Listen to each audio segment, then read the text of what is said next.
गोविंद और गोपाल। सुशीला अपने पुत्र गोपाल के साथ एक छोटे से घर में रहती थी।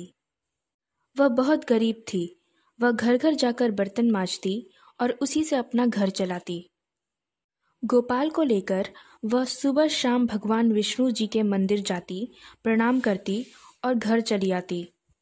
जब वह खाना बनाती तो एक हिस्सा किसी गरीब को खिलाने के लिए निकाल कर रख देती।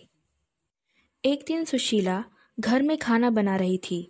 तभी सुशीला के घर के सामने से कुछ बच्चे पढ़ने स्कूल जा रहे थे। तभी गोपाल ने उन्हें देखा और जाकर माँ से बोला, माँ, मैं भी पढ़ने जाऊंगा, मुझे भी ड्रेस और बैग दिला दो। सुशीला बोली, बेटा, हम इतने गरीब हैं, अच्छे से खाने को नहीं मिलता, भला मैं तुम्हें कैसे पढ़ाऊंगी।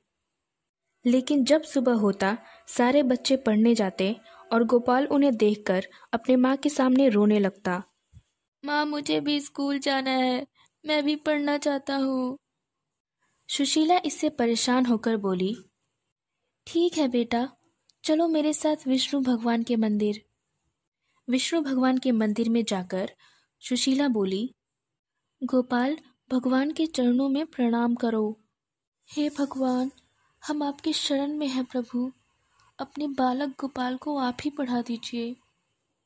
भगवान के चरणों में जो पैसा चढ़ाया हुआ था, सुशीला ने उसे उठाया और उसी पैसे से गोपाल को ड्रेस, कॉपी किताब और बैग खरीदा। दूसरे दिन सुबह गोपाल भी खुश होकर तैयार हो गया और सभी बच्चों के साथ पढ़ने निकल पड़ा। रास्ते में एक जंगल आया। छोटे गोपाल को छोड़कर सारे बच्चे जल्दी से भाग गए। गोपाल रोने लगा और वापस माँ से आके बोला, माँ, जंगल के पास मुझे सभी बच्चे छोड़ के भाग गए, मुझे डर लगता है माँ।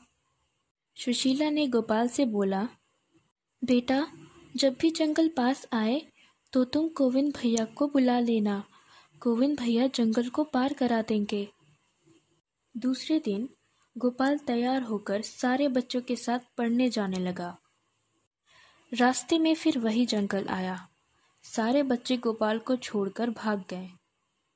जब सारे बच्चे भाग गए तब गोविंद हाथ जोड़कर बोला, गोविंद भैया, आप मुझे जंगल के उस पार करा दो।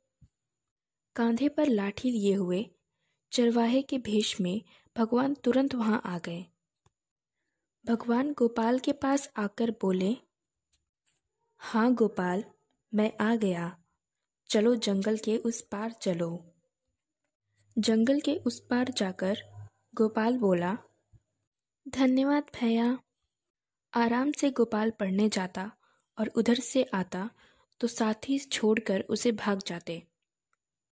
फिर वह हाथ जोड़कर गोविंद भैया को बुलाता। गोविंद भैया आते और उसे जंगल पार करा देते। ऐसे ही कुछ दिन बीता तो स्कूल में परीक्षा होने लगी। परीक्षा समाप्त होते ही मास्टर साहब बोले, अब खाना बनाने की परीक्षा होगी, सब कोई अपने अपने घर से कुछ न कुछ सामग्री लाओगे। गुरुजी ने एक एक करके सबको उनकी सामग्री बता दी। अंत में वह गोपाल से बोले, गोपाल, तुम दूध लाओगे। गोपाल अपने घर आया और माँ से बोला, माँ, हमें दूध चाहिए, गुरुजी ने मांगा है। सुशीला बेटे की बात सुनकर बोली, बेटा, हम इतने गरीब हैं, हम दूध कहाँ से लाएंगे। यह सुनकर गोविंद रोने लगा। सुशीला ने फिर उसे चुप कराते हुए बोला, अगले दिन जब तुम गोविंद भैया को बुलाओगे तब तुम उनसे दूध मांग लेना, वह तुम्हारी मदद जरूर करेंगे। अगले दिन सुबह जब गोपाल गोविंद भैया से मिला तो उसने बोला, गोविंद भैया, हमें दूध चाहिए, मास्टर साहब ने मुझसे दूध मांगा है, आज हमारा खाने बनाने की परीक्षा है। गोविंद भैया ने उसे एक छोटे से लोटे में दूध दिया और बोले, लो गोपाल, यह दूध स्कूल लेकर जाओ। स्कूल पहुंचते ही सारे बच्चे गोविंद को देखकर हंसने लगे और बोले, इतने छोटे लोटे में दूध लाए हो, इससे क्या हो पाएगा। सबका सामग्री इकट्ठा होने लगा। बाद में गोपाल की बारी आई तो गुरुजी बोले, अरे गोपाल, इतने थोड़े से दूध से क्या होगा? फिर भी दूध का लोटा लेकर गुरुजी उसे एक बर्तन में रखने गए। वह बर्तन पूरी तरह भर गया।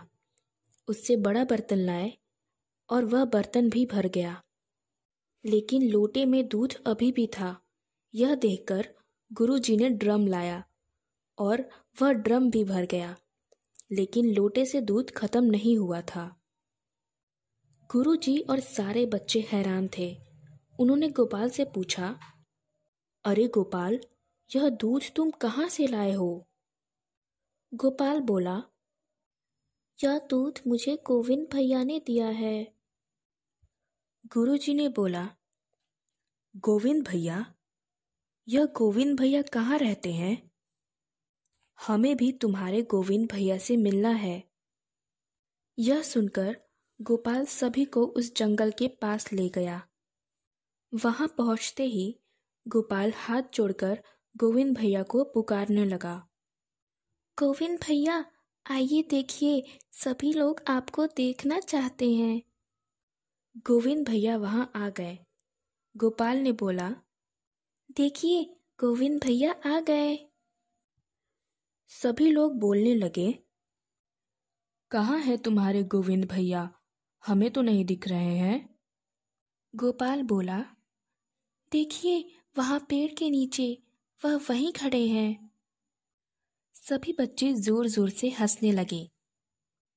चलो चलो, कोई जादूगर होगा, हमें तो नहीं दिख रहा। यह कहकर सभी हंसने लगे और वहां से चले गए। सभी के चले जाने के बाद गोपाल गोविंद भैया के पास गया और बोला, गोविंद भैया, आप सभी लोग को दिखाई क्यों नहीं दिए? मुझे तो आप दिखाई दे रहे हैं। यह सुनकर गोविंद भैया मुस्कुरा कर बोले, गोपाल, जिसका दिल साफ रहता है और जिसके दिल में श्रद्धा और प्रेम भाव रहता है, उसको ही मैं दिखाई देता हूँ। यह सुनकर गोपाल बोला, आपकी जय हो प्रभु, आपकी सदा जय हो। गोविंद भैया, कृपा करके आप मेरे घर चलो, मुझे आपको अपनी माँ से मिलवाना है। एक तो गाय लेकर गोविंद गोपाल के घर आए। गोपाल खुश होकर माँ से बोला, माँ देखो, आपसे मिलने गोविंद भैया आए हैं। यह सुनते ही सुशीला बोली, अरे भगवान आ गए, क्या खिलाऊं, कहाँ बैठाऊं? सुशीला खुशी के मारे इधर उधर देखने लगी।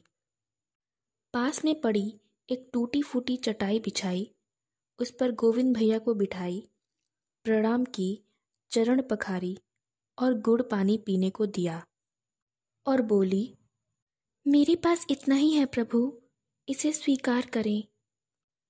गोविंद भैया मुस्कुरा कर बोले, इतना ही बहुत है। गोविंद सुशीला के घर में चारों ओर घूमे। भगवान की चरण पड़ते ही घर एक सुंदर घर में बदल गया, धन दौलत से भर गया। भगवान ने सुशीला से बोला, सुशीला, तुम्हें और कुछ चाहिए? मांगना हो तो मांग लो। सुशीला गोपाल को लेकर भगवान के चरणों में गिर गई। प्रभु, आपने बहुत दिया, बस इतना कृपा करना कि ये सब सुख भोगते हुए हम माँ बेटे आपके चरणों की भक्ति करते रहें। भगवान बोले, तथास्तु, और अंतर्ध्यान हो गए। जाको रहे भावना जैसी, हरि दर्शन वह पावे तैसी।